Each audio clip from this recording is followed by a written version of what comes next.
یہ انداز جو ہے بڑا ایک چیلنجنگ سا انداز ہے، اور اس کا بھی جو پس منظر ہے پہلے آپ اس کو سمجھ لیجئے۔ نفسیاتی طور پر انسان کو اپنی خطا کا احساس ہو گیا، یہ بھی احساس ہو گیا جو میرا فرض تھا میں ادا نہیں کر رہا ہوں، مجھے ادا کرنا چاہیے، لیکن اب شیطان اگلا حربہ آزماتا ہے۔ دیکھو ابھی فلاں کام پڑا ہے، ابھی فلاں کام ہے، ابھی بیٹیوں کے ہاتھ گیلے کرنے ہیں، ابھی یہ کرنا ہے، ابھی بچے تمہارے چھوٹے ہیں، ابھی تمہارے بیٹوں کی تعلیم کا مرحلہ ہے، میاں ہو جانا ٹھیک، بعد میں سارے تقاضے مطالبے پورے کر لینا، پہلے یہ ذمہ داریاں تو پوری کرو۔ یہ حقوق العباد ہے بھائی، حقوق اللہ سے بڑھ کر ہے، یہ حقوق العباد ہے، اس کے لیے لگے رہو، پوری اپنی توانائیاں قوتیں صرف کرو، مال بناؤ، پیسہ کماؤ، تاکہ یہ ساری ذمہ داریاں ادا ہوتے رہنا۔ بعد میں ٹھیک ہے ذرا فراغت حاصل ہو جا، پھر تم سب اپنے آپ کو، اپنی پوری توانائیوں کو، اپنے پورے وقت کو اللہ کے لیے لگا دینا۔ یہ ہے تاخیر اور تعویق، اس کا حربہ شیطان کا، یہ سب سے بڑا۔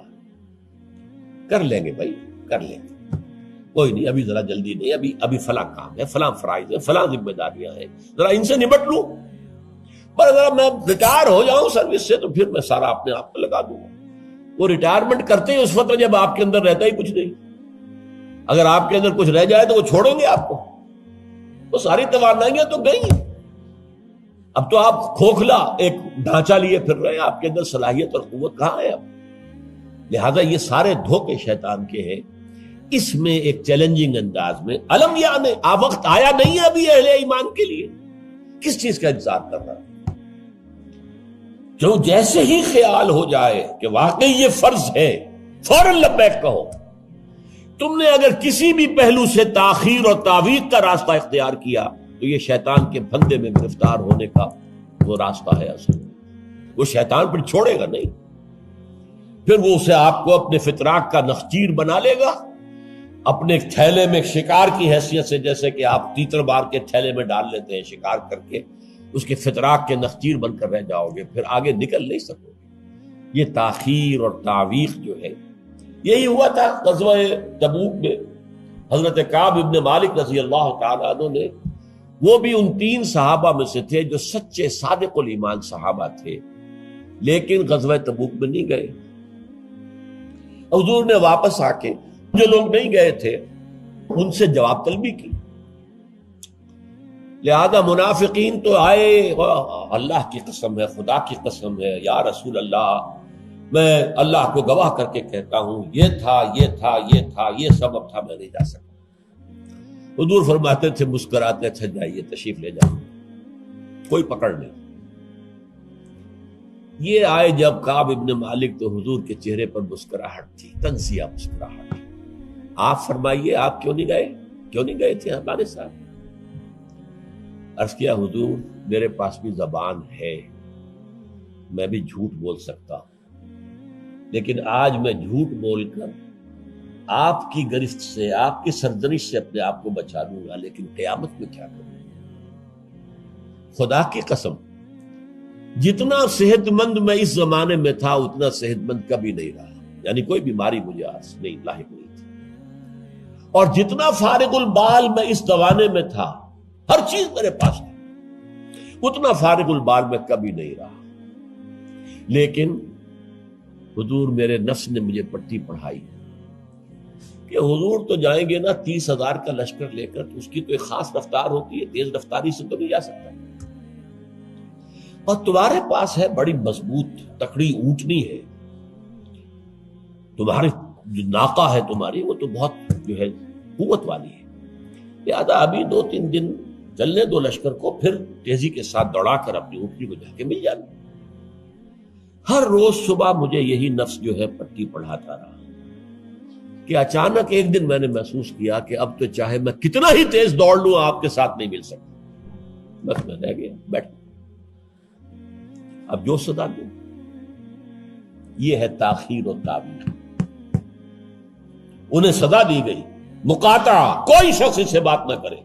3 صحابہ کا معاملہ ہے، یہ سورہ توبہ کے اندر تفصیل سے آیا ہے، اور صحیح بخاری کی طویل ترین احادیث میں سے پڑھنے کے قابل ہے کہ انہوں نے کیسے بیان کیا اپنے پورے معاملے کو۔ یہ نفس کیسے دھوکہ دیتا ہے؟ ابھی چند دن اور مدینے کے اندر اپنے نخلستان کی ٹھنڈی چھاؤں کے اندر آرام کر لو، چند دن اور، بھائی جانا ہے، بہت دور جانا ہے، تبوک جانا ہے، کوئی یہ 2 دن میں تو نہیں پہنچ جائے گے حضور، پھر دوڑ کر پکڑ لینا، ساتھ چل مل جانا۔ یہ دھوکہ شیطان کا، یہ دھوکہ نفس کا، یہ ہے الم یأن للذین آمنوا ان تخشع قلوبہم لذکر اللہ وما نزل من الحق۔ یہ سب کچھ تم نے 15 آیتیں اگر سورہ حدید کی پڑھ کر بھی تم نے اپنی گردن نیچے کر کے اپنے دل کو نہیں ٹٹولا تو اور کون سی ہدایت آئے گی، کہاں سے آئے گی؟ 15 آیتیں سورہ حدید کی پڑھ کر بھی، تو کیا ابھی وقت نہیں آیا اہل ایمان کے لیے؟ کس کا انتظار ہے؟ کس چیز کا انتظار ہے؟ الم یعن للذین آمنوا ان تخشع قلوبہم لذکر اللہ وما نزل من الحق۔ کیا وقت آ نہیں گیا اہل ایمان کے لیے کہ ان کے دل جھک جائیں اللہ کی یاد میں، اور جو کچھ حق میں سے نازل ہوا، ما نزل من الحق، یہ پورا قرآن الحق، اس میں سے جو یہ آیات نازل ہوئی ہیں یہ تم نے ابھی سن لی ہیں، پڑھ لی ہیں، اس کے سامنے بھی دل نہیں جھکیں گے تو کب جھکیں گے؟ اس پر بھی اگر دل نہیں پگھلے تو کب پگھلیں گے؟ اس پر بھی اگر دل میں کوئی عزم اور ارادہ پیدا نہ ہوا کہ اپنی جان لگا دینی ہے، کھپا دینی ہے، ان صلاتی و نسکی و محیایا و مماتی للہ رب العالمین، اس پر بھی نہیں ہوا تو کب ہوگا؟ اور کون سی ہدایت آئے گی؟ فَبِأَيِّ حَدِيثٍ بَعْدَهُ يُؤْمِنُونَ، اس قرآن کے بعد اور کون سی چیز کے یہ منتظر ہے جس پر یہ ایمان لائیں گے؟ الم یعن للذین آمنوا ان تخشع قلوبہم لذکر اللہ وما نزل من الحق۔ اور جیسا کہ میں نے تمہیدی جو میرا بیان تھا ان صورتوں کے بارے میں، اس میں عرض کیا تھا ان میں اہل کتاب سے خطاب نہیں ہے، اہل کتاب کو نشان عبرت کے طور پر پیش کیا گیا۔ دیکھو مسلمانوں، تم سے پہلے بھی ایک امت تھی، معمولی امت نہیں تھی، وہ امت جسے قرآن سند دے رہا ہے 2 دفعہ سورہ بقرہ کے اندر صرف، یا بنی اسرائیل اذکروا نعمتی التی انعمت علیکم وانی فضلتکم علی العالمین، اے بنی اسرائیل یاد کرو میرے اس احسان کو جو تم پر ہوا، میں نے تمہیں تمام جہان والوں پر فضیلت دی تھی۔ وہ قوم، وہ امت، امت موسیٰ، اس امت کو کتنی کتابیں دی گئی، تورات انہیں دی گئی، زبور انہیں دی گئی، انجیل انہیں دی گئی، امت تو ایک ہی ہے یہ۔ حضرت مریم اسرائیلی نہیں تھی کیا؟ تو چاہے باپ حضرت عیسیٰ کا کوئی نہیں ہے لیکن وہ حضرت مریم کے بیٹے ہیں، اسرائیلی، یہ اسرائیلی نبوت ہے جو چلی آ رہی ہے، حضرت موسیٰ اور ہارون سے شروع ہوئی ہے 1400 برس قبل، اور حضرت عیسیٰ اور یحییٰ پر آ کر ختم ہوئی ہے۔ یہ سلسلہ نبوت کا، سینکڑوں نبی آ گئے 1400 برس میں، تو آپ اندازہ کیجئے اتنی بڑی امت، لیکن اس کا حال کیا ہوا؟ وَلَا يَكُونُوا، دیکھو نہ ہو جائیں یہ اہل ایمان بھی كَالَّذِينَ أُوتُوا الْكِتَابَ مِن قَبْلُ، ان لوگوں کے مانند جن کو کہ کتاب دی گئی تھی ان سے پہلے، فَطَالَ عَلَيْهِمُ الْأَمَدُ، تو جب ان پر ایک طویل مدت گزر گئی، فَقَسَتْ قُلُوبُهُمْ، تو ان کے دل سخت ہو گئے۔ اس کا نقشہ کھینچا گیا ہے سورہ بقرہ میں، ثم قست قلوبکم فہی کالحجارۃ او اشد قسوہ، دیکھو اے بنی اسرائیل، اے یہودیوں، اس کے بعد تمہارے دل سخت ہوتے چلے گئے، بدکاری سے، غلط کاری سے، دنیا پرستی سے، شہوت رانی سے، زر پرستی سے دل سخت ہوتے چلے جاتے ہیں۔ حضور نے فرمایا جب انسان ایک گناہ کرتا ہے دل کے اوپر ایک داغ پڑتا ہے، اگر توبہ کرے گا تو صاف ہو جائے گا، توبہ نہیں کرے گا پھر گناہ کرے گا، پھر داغ پڑے گا، پھر پڑے گا، پھر داغ پڑے گا، پھر یہاں تک کہ پورا دل سیاہ ہو جاتا ہے۔ اور حضور نے اپنی مٹھی بند کر کے کہا ایسے ہو جاتا ہے، اب اس میں کوئی ہدایت داخل نہیں ہو سکتی، بند ہو گئی۔ اور جب یہ تھیلی بند ہوئی پھر اللہ کی مہر لگ گئی، ختم اللہ علی قلوبہم وعلی سمعہم طبع اللہ علی قلوبہم، اللہ نے مہر لگا دی ان کے دلوں کے اوپر۔ یہ مرحلہ آتا ہے کہ جب کہ فرمایا اب تمہارے دل پتھروں کے مانند، بلکہ او اشد قسوہ، پتھروں سے بھی زیادہ، فَإِنَّ مِنَ الْحِجَارَةِ لَمَا يَتَفَجَّرُ مِنْهُ الْأَنْهَارُ، پتھر تو ایسے بھی ہوتے ہیں جن میں سے چشمے پھوٹ بہتے ہیں.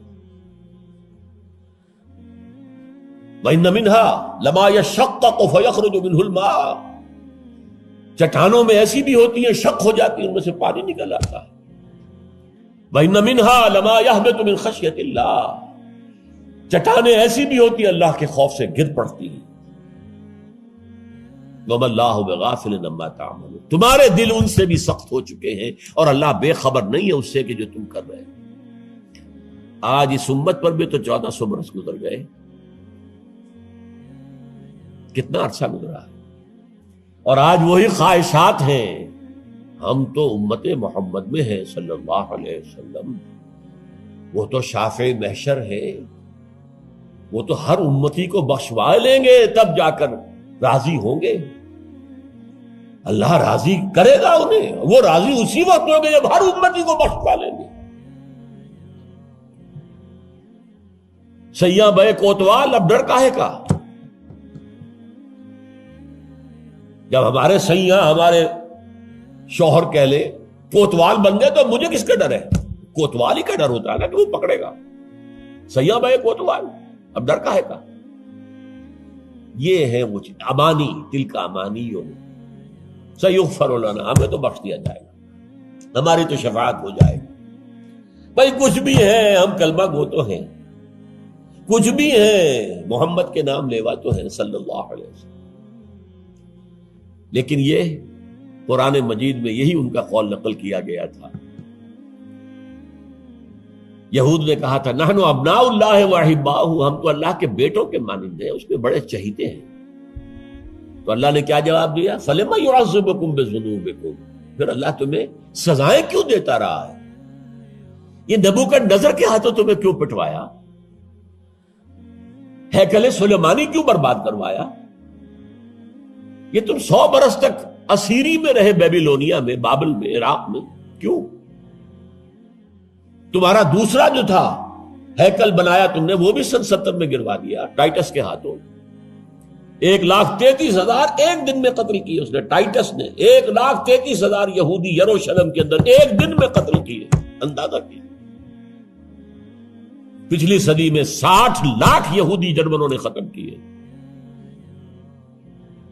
6 ملین. اور ان کو اب بھی یہی کر رہا ہے، we are the chosen people of the lord, ہم تو اللہ کے پسندیدہ بندے ہیں. یہی حال اس امت کا ہے. ہسپانیہ سے ایسے نکالے گئے کہ ایک بچہ تک نہیں بچا. تاتاریوں کے ہاتھوں کروڑ قتل ہوئے. یہ سب کچھ تمہارے ساتھ ہوا کہ نہیں؟ کروسیڈرز کے ہاتھوں تمہاری پٹائی کم ہوئی تھی؟ 88 برس تک بیت المقدس عیسائیوں کے قبضے میں رہا تھا کہ نہیں؟ تو غور کیجئے، دلوں کو نرم کیجئے، اور دلوں کو نرم کرنے کا ذریعہ بھی قرآن ہے. یا ایھا الناس قد جاءتکم موعظۃ من ربکم. موعظہ، واعظ کہتے ہیں اس کو جو دل کو نرم کرے، اس میں رقت پیدا کر دے. رقیق کہتے ہیں پتلی شے کو، رقیق مادہ، رقیق مادہ. دل سخت ہو جائے اسے نرم کرنے کی ضرورت ہے. اس کے لیے واعظ بھی سب سے بڑا قرآن. الم یان للذین آمنوا ان تخشع قلوبهم لذکر اللہ وما نزل من الحق ولا یکونوا کالذین اوتوا الکتاب من قبل. تمہارے سامنے موجود ہے. فطال علیہم الامد، پھر ان پر ایک مدت جب گزر گئی، فقست قلوبهم، تو ان کے دل سخت ہو. البتہ یہاں ایک واقعہ میں اور عرض کر دوں. ایک دل کی سختی وہ تھی جو یہودیوں کی ہو گئی تھی، یا ہم میں سے بھی بہت سو کی ہو چکی ہے. لیکن ایک اور دل کی سختی بھی ہوتی ہے، وہ اپنے احساس کی شدت کی بنا پر. یہ معاملہ حضرت ابوبکر کے ساتھ پیش آیا رضی اللہ تعالی. ان کے عہد خلافت میں ایک وفد آیا باہر سے. انہیں جب قرآن کی آیات سنائی گئیں تو ان کی آنکھوں سے آنسو بہہ نکلے. حضرت ابوبکر نے فرمایا ہاکذا کنا حتی قست القلوب. ایسے ہی ہم بھی ہوتے تھے، قرآن سنتے ہی، قرآن پڑھتے ہوئے ہمارے آنکھوں سے آنسو جاری ہو جایا کرتے، یہاں تک کہ ہمارے دل سخت ہو گئے. معاذ اللہ، معاذ اللہ، یہ شدت احساس ہے۔ یقیناً یہ ہوتا ہے جب آدمی عادی ہو جاتا ہے تو وہ کیفیت نہیں رہتی۔ میں نے اللہ کے فضل و کرم سے 6 حج کیے، لیکن جو کیفیت پہلے حج کی تھی وہ پھر کبھی نصیب نہیں ہوئی۔ ویسے بھی یہ تھا کہ اس وقت تک ابھی اتنا ہجوم نہیں تھا۔ سن 62، اب آج سمجھیے 42 برس گزر چکے، تو اس وقت کا اور تھا معاملہ۔ اب جو ہے وہ ہجوم جو ہے وہ اس میں کبھی انسان کو اپنے اندر جھانکنے کا، کہیں تنہائی میں بیٹھ کر یاد کرنے کا موقع نہیں ملتا، لیکن وہ تھا۔ لیکن ویسے بھی بات یہ ہے کہ ایک آدمی، اب جو لوگ وہاں رہتے ہیں مکے میں رہنے والے، ان میں سے اکثر کو ہم دیکھتے ہیں وہ خانہ کعبہ کا، اس اصل چوکور گھر کا بھی کوئی ادب نہیں کرتے۔ وہ تو ہر وقت ان کے نگاہوں کے سامنے عادی ہو گئے۔ تو ایک شکل یہ ہوتی ہے کہ جو ایک تعامل کثرت کے ساتھ جب ایک بات ہو رہی ہو تو پھر اس کی وہ تاثیر نہیں رہتی۔ تو فرمایا فقست قلوب، حضرت ابو بکر کا بھی وہ احساس کی شدت جو تھی، جیسے حضور نے فرمایا انہ لیغان علی قلبی، میرے دل پر بھی کبھی کبھی حجاب سا طاری ہو جاتا ہے۔ معاذ اللہ، کیسا حجاب؟ اب اس حجاب کے لفظ سے دھوکہ نہ کھا جائیے کہیں۔ ایک حجاب میرا اور آپ کا ہے، ایک حجاب محمد رسول اللہ صلی اللہ علیہ وسلم، کہ وہ جو اللہ کی طرف توجہ کی انٹینسٹی ہے، انٹینسٹی اس میں تھوڑی سی کمی بھی ہو گئی تو اسے آپ حجاب سے تعبیر کریں۔ ہمیں تو وہ کیفیت ہی میسر نہیں ہو سکتی، لیکن اس انٹینسٹی کے اندر، یہ لفظ انٹینسٹی انگریزی کا بار بار بول رہا ہوں، اس کی شدت، لیکن شدت کے لفظ کے اندر جو ہے وہ اتنا مفہوم نہیں آتا جتنا انٹینسٹی کے لفظ میں۔ وہ انٹینسٹی جو ہے اس میں ذرا سی کمی ہوئی، حضور پریشان ہو گئے۔ وَإِنَّهُ لَيُغَانُ عَلَىٰ قَلْبِي وَإِنِّي لَأَسْتَغْفِرُ اللَّهَ 70 مَرَّةً فِي كُلِّ يَوْمٍ، اور ہر روز میں 70 مرتبہ استغفار کرتا ہوں اللہ کی جناب۔ تو کیا آپ گناہ کرتے تھے؟ معاذ اللہ۔ یہ ذرا سی اس توجہ کی شدت میں، انٹینسٹی میں ذرا سی کمی ہوئی، اسے بھی آپ حجاب سے تعبیر کرتے ہیں۔ تو یہی ہے مفہوم حضرت ابو بکر کے اس قول کا۔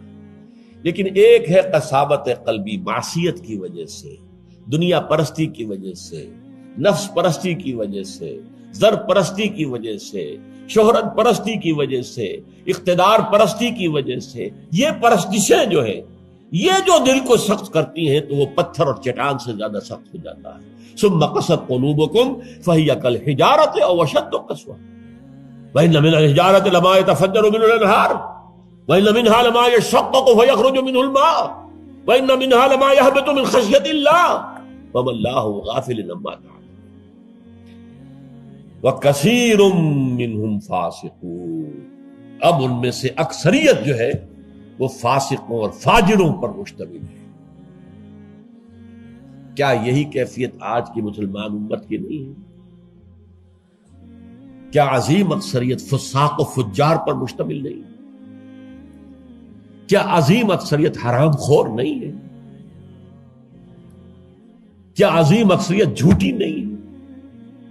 نفاق کی تینوں علامتیں، اذا حدث کذب وَإِذَا وَعَدَ أَخْلَفَ وَإِذَا اؤْتُمِنَ خَانَ۔ حضور نے فرمایا منافق کی 3 نشانیاں ہیں، جب بولے جھوٹ بولے، وعدہ کرے خلاف ورزی کرے، امین بنایا جائے، امانت رکھوائی جائے، خیانت کرے۔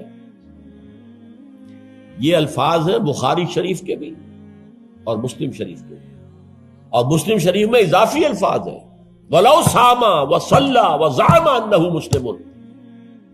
خواہ ایسا شخص روزہ رکھتا ہو، نماز پڑھتا ہو، اپنے آپ کو مسلمان سمجھتا ہو، لیکن منافق ہے۔ یہی جو میں نے شروع میں آج بات کہی تھی، ایک نفاق ہے شعوری، ایک غیر شعوری۔ وہ منافق سمجھتے تھے ہم عقل مند ہیں، یہ بے وقوف ہے۔ وَإِذَا قِيلَ لَهُمْ آمِنُوا كَمَا آمَنَ النَّاسُ قَالُوا أَنُؤْمِنُ كَمَا آمَنَ السُّفَهَاءُ۔ جب ان سے کہا جاتا بھلے لوگوں، جیسے اور لوگ ایمان لائے ویسے ایمان لاؤ، جیسے وہ اللہ کی پکار پر لبیک کہنے کو ہر وقت تیار رہتے ہیں، کہتے ہیں ہم ان بے وقوفوں کی طرح ایمان لائیں۔ یہ تو پاگل ہیں، بے وقوف ہیں، فینیٹکس ہیں۔ فنڈامنٹلسٹ ہیں، ایکسٹریمسٹ ہیں. ہم تو ماڈریٹ اور بڑا روشن خیال اسلام جو ہے اس کے قائل ہیں. جب ان سے کہتا تھا فساد مت مچاؤ، کہتے تھے ہم تو مسلم ہیں بھائی، ہم تو چاہتے ہیں صلح. یہ محمد ہیں صلی اللہ علیہ وسلم جنہوں نے یہ جنگ کا بازار گرم کر دیا. کیا ضرورت تھی؟ مکے میں 13 برس تبلیغ کرتے رہے، کوئی ہاتھ نہیں اٹھایا، یہی پروسیس جاری رہتا. خامخواہ یہ جنگ کا سلسلہ شروع کر دیا، کیا فائدہ؟